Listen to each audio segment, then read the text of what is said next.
Mtazamaji wa SAU TV, ni matumaini yangu mzima wa afya. Karibu katika kipindi cha Weekly News Counter. Tuziangazie habari kubwa 7 zilizotokea ulimwenguni kote. Jina langu ni Arafa Ngondae. Karibu.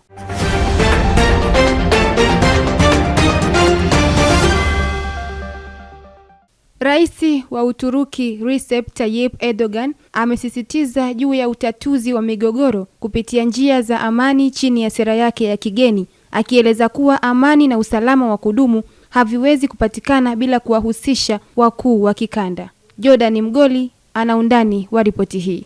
Akizungumza katika mkutano mkuu wa 152 wa muungano wa mabunge, ameeleza kuwa Uturuki inaongoza sera yake ya kigeni kwa kutumia diplomasia, mazungumzo na msingi ya kibinadamu ili kutatua migogoro kwa njia ya amani bila kujali eneo husika. Katika hotuba yake, Erdogan amekosoa mfumo wa kimataifa ulioanzishwa baada ya vita vya pili vya dunia, akisema kuwa kwa sasa unakabiliwa na mgogoro huku sheria zake zikizidi kupoteza nguvu katika kulinda haki za kibinadamu. Aidha, katika muktadha huo, Rais Erdogan amesisitiza kuwa umuhimu wa juhudi za pamoja katika kupunguza mvutano na kulinda maisha ya raia wanaoathirika na migogoro ambayo inaendelea.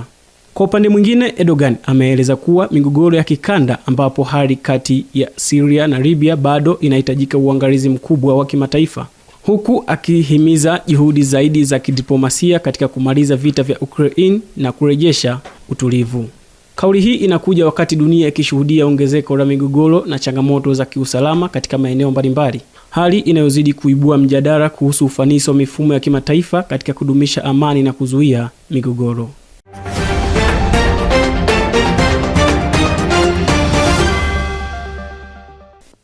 Makubaliano ya kusitishwa kwa mapigano kwa muda wa siku 10 kati ya Lebanon na Israel yameanza kutekelezwa rasmi siku ya Ijumaa, yakileta matumaini mapya ya kupungua kwa mvutano katika eneo hilo ambalo limekumbwa na migogoro ya mara kwa mara. Hatua hii imetazamwa kama mwanzo muhimu wa juhudi za kurejesha utulivu, huku raia wa pande zote wakitarajia kuona kupungua kwa mashambulizi na hali ya usalama kurejea angalau kwa muda. Kwa undani wa taarifa hii, tujiunge na Mkami Masine. Makubaliano hayo yamekuja wakati ambapo Rais wa Marekani Donald Trump ametangaza kuwa anafanya jitihada za kuandaa mkutano wa kwanza wa ana kwa ana kati ya viongozi wa Lebanoni na Israeli. Kwa mujibu wa Trump, makubaliano ya kusitisha mapigano yalianza rasmi saa 6 usiku saa za ndani za Lebanoni na Israeli kama ilivyopangwa hapo awali. Hata hivyo, utekelezaji wake unafuatiwa kwa ukaribu na jumuiya ya kitaifa ili kuhakikisha pande zote mbili zinazingatia masharti yaliyowekwa na kuepuka ukiukaji ambao unaweza kuibua tena mapigano mengine. Aidha, Marekani imeeleza juhudi zake za kidiplomasia ili kufanikisha makubaliano mapana zaidi ya kusitisha vita vinavyohusisha Iran, huku serikali ya Tehran ikiweka wazi kuwa kusitishwa kwa mapigano ya nchi ya Lebanoni ni sharti muhimu katika kufikia makubaliano yoyote ya kudumu ya amani, jambo linaloonyesha namna migogoro hiyo inavyoshikamana kisiasa na kijeshi katika eneo hilo. Kwa upande wake, Katibu Mkuu wa Umoja wa Mataifa Antonio Guterres amepongeza hatua ya kusitisha mapigano na kutoa wito kwa pande zote mbili kuheshimu makubaliano hayo na kusisitiza kuwa utekelezaji wa makubaliano hayo ni muhimu ili kulinda maisha ya raia na kuweka msingi wa mazungumzo ya muda mrefu ya amani. Pia Trump amesema kuwa Washington ipo karibu mno kufikia makubaliano ya amani na Iran kufuatia wiki 6 za vita zilivyozidi mvutano katika eneo hilo, huku kauli hiyo ikiongeza matumaini kuwa juhudi za kidiplomasia zinaweza kuzaa matunda, ingawa wachambuzi wanaonyesha kuwa bado kuna changamoto nyingi zinazoweza kujitokeza katika hatua ya mwisho ya mazungumzo. Na katika hatua nyingine, Trump ameashiria uwezekano wa kusafiri kuelekea Pakistan ili kushiriki katika kusaini makubaliano yoyote ya amani yatakayofikiwa. Endapo ziara hiyo itatekelezwa, itaonyesha dhamira ya Marekani katika kusukuma mbele juhudi za kumaliza mgogoro ya kikanda na kuimarisha ushirikiano wa kimataifa kwa lengo la kuunda amani ya kudumu.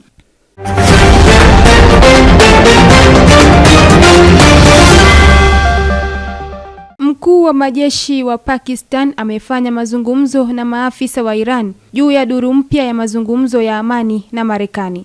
Tujiunge na Nicodem Leonard kwa undani wa ripoti hii.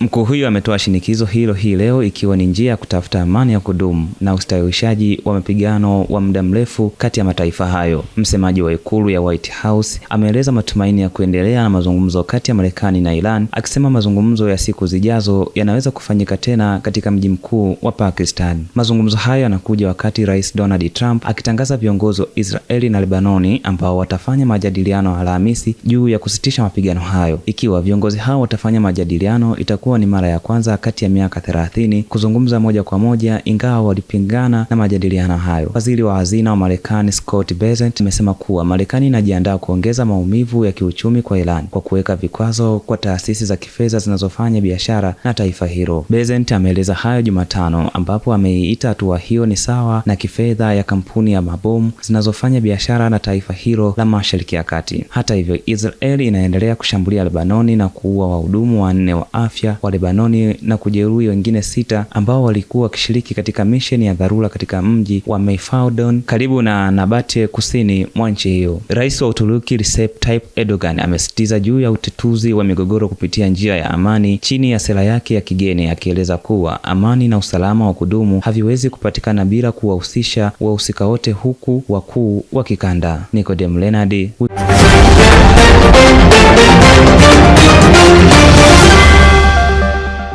Idadi ya watoto kujeruhiwa na kupoteza maisha imeendelea kuongezeka nchini Ukraine kutokana na mzozo unaoendelea baina yake na Urusi. Kwa mujibu wa taarifa iliyotolewa na shirika la kuhudumia watoto UNICEF huko mjini Kiev, imebainisha kuwa idadi hiyo imeongezeka mwezi Machi ikilinganishwa na mwezi Februari. Sabina Mkinga ana undani wa ripoti hii. Ripoti iliyotolewa iliweka wazi kwamba jumla ya watoto wapatao 89 waliuawa au kujeruhiwa ndani ya mwezi Machi 2026 pekee, sawa na ongezeko la 65% ikilinganishwa na mwezi Februari.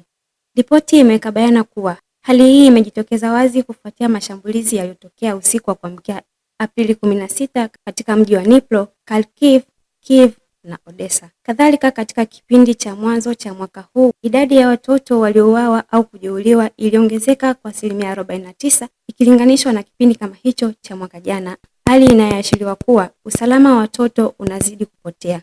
Kwa upande wake, mwakilishi wa UNICEF nchini Ukraine, Anne-Claire Dufay, amesisitiza kwamba mzozo huo unaendelea kuliweka kundi hilo katika hatari zaidi na kuwa ana hofu juu ya usalama wao. Mbali na vifo hivyo, ripoti hiyo pia imezifanya familia na watoto kukimbia makazi yao mara kwa mara, ambapo utafiti wa UNICEF unaonyesha kijana mmoja kati ya 3 wenye umri wa miaka 15 hadi 19 amehama makazi zaidi ya mara 2. Aidha, miundombinu muhimu ikiwemo shule, vituo vya afya na mfumo wa maji pamoja na umeme imekuwa ikilengwa na kuharibiwa, jambo linalokwamisha maendeleo na ustawi wa watoto, hususan kusababisha watoto wengi kukosa haki zao za msingi za elimu na huduma za kijamii kwa sababu ya hofu ya usalama wao. Katika hatua ya kukabiliana na janga hilo, UNICEF na washiriki wake wameendelea kutoa msaada wa dharura, ikiwemo maji safi kwa watu milioni 1.8 na msaada wa kisaikolojia kwa watoto na walezi 116,000.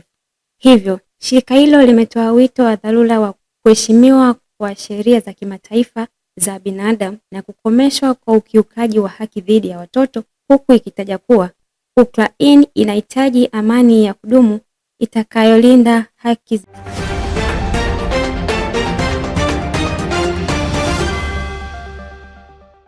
Shirika la wafanyabiashara wa ndege la Nigeria AON limeonya kuwa mashirika ya ndege nchini humo yanaweza kusitisha huduma zote kuanzia Aprili 20 ikiwa bei ya mafuta ya ndege haitapunguzwa, hali inayotokana na ongezeko kubwa katika bei za mafuta.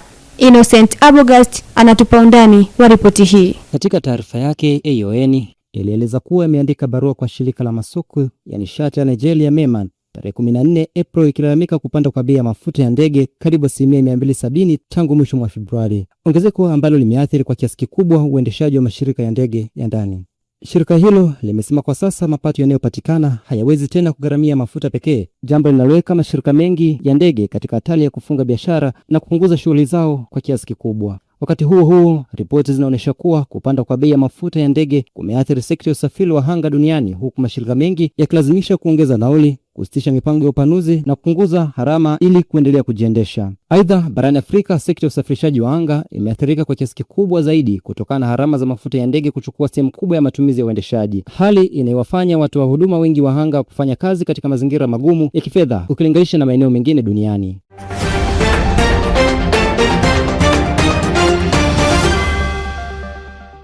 Mshiriki wa misaada ya kiutu wa Umoja wa Mataifa nchini Sudan, Dennis Brown, amesema kuwa taifa hilo limeachwa pembeni na jamii ya kimataifa licha ya ukubwa wa janga la kibinadamu linaloendelea.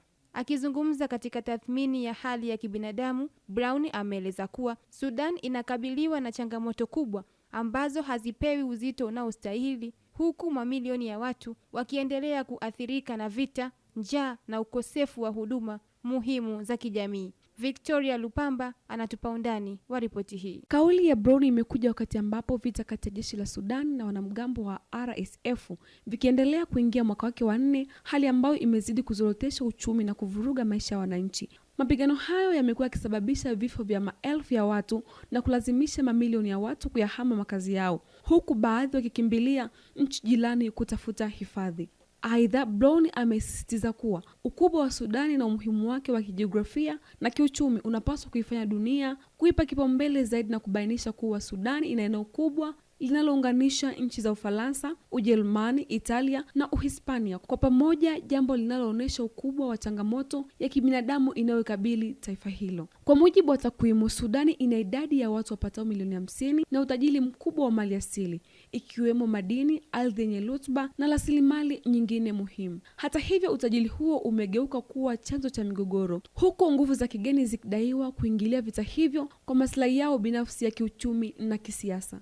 Umoja wa Mataifa umekuwa ukitoa wito mara kwa mara kwa mataifa yenye nguvu duniani kuacha kuchochea mgogoro huo bila kutaja majina yao ya nchi zinazodaiwa kuhusika moja kwa moja. Hali hii imezua maswali muhimu kuhusu uwajibikaji katika juhudi za kimataifa za kusuluhisha mgogoro huo. Kwa upande mwingine, ripoti mbalimbali zinaonyesha kuwa jeshi la Sudani limekuwa likipata msaada kutoka nchi za Misri na Saudi Arabia, huku ikitumia teknolojia ya kijeshi ikiwemo droni zinazodaiwa kutengenezwa na Iran katika mapigano hayo. Hii inaonyesha namna ambavyo vita hiyo imekuwa ikipata sura ya kimataifa zaidi. Wakati huo huo, Falme za Kiarabu imekuwa ikikosolewa vikali kwa madai ya kuwasaidia wanamgambo wa RSF kwa silaha. Licha ya kukanusha tuhuma hizo, shinikizo kutoka kwa jumuiya ya kimataifa linaendelea kuongezeka, huku wito ukitolewa kwa pande zote husika kuweka mbele maslahi ya raia na kuharakisha juhudi za kufikisha suluhu ya kudumu ya amani nchini Sudan.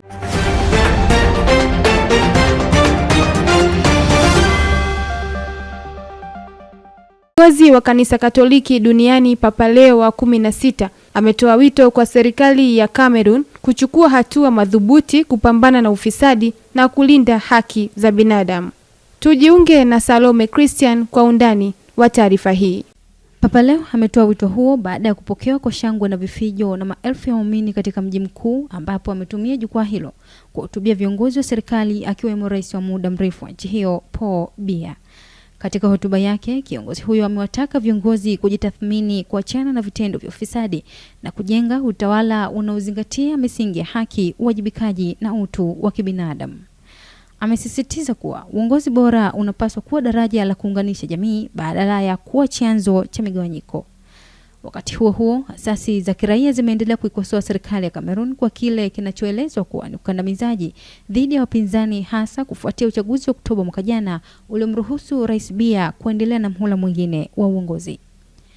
Biya, ambaye amekuwa madarakani kwa zaidi ya miongo 4 nchini Cameroon, aliongeza muda wake madarakani baada ya kutangazwa mshindi katika uchaguzi uliopita uliokumbwa na utata.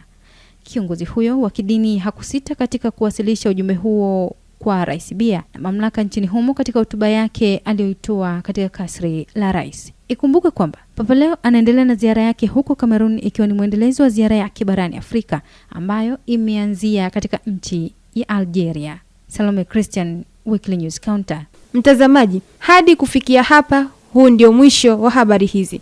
Endelea kutufuatilia katika mitandao yetu ya kijamii kama Instagram, Facebook pamoja na TikTok kwa jina la SAUT TV. Kwa niaba ya jopo zima la uandaaji wa kipindi hiki, mimi ni Arafa Gondae.